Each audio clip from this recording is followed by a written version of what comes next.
A desire that the Philos Project wants to make a reality. The Philos Project is a Christian organization that works on positive engagement in the Middle East.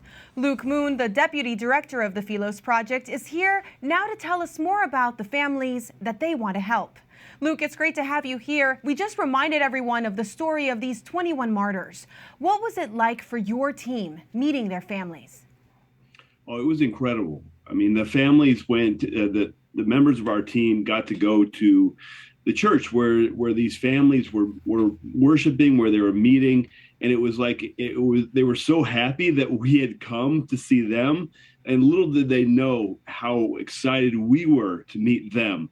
And when they met and they talked, they laughed. I mean, everybody was in tears a lot. And then the priest, he came up and he went to Robert Nicholson, our executive director, and he said, I have a question for you. Can we go to Jerusalem, you think? And of course, Robert was like, absolutely. I'm sure we could work something out. That's incredible. Give us a little background. Has the political situation changed for all of the Egyptians in Libya, or does the threat of persecution still exist? Oh, it's still ongoing. Libya is one of those places where Egyptian Copts will go and try and find work.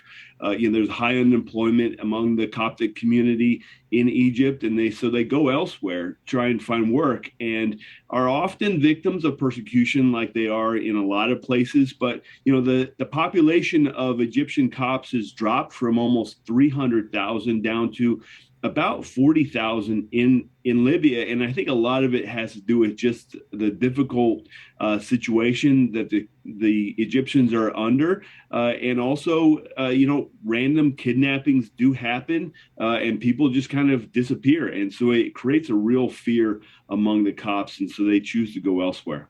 Well, this makes this campaign even more important. Tell us a little bit more. Why Jerusalem? This priest had this desire in his heart. Why is this the place the families would like to go?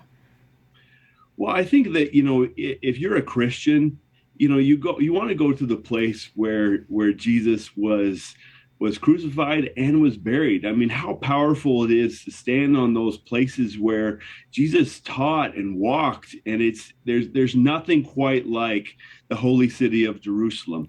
And to go to that place, I mean, these 21 martyrs, they were standing on the beach in Libya, and each one of them was asked whether they were a Christian. And there was one among them who was actually a guy from Ghana.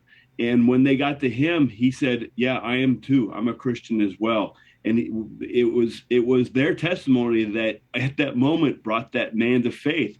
And so you got to think that the families of those people who stood, with knives to their neck and made a public declaration of faith, that for them to go to the place where Jesus Christ died on the cross for them and for their families and for their whole community, there's nothing can be quite as powerful as that. Absolutely. May we all have that kind of courage. Luke, thank you so much. Absolutely.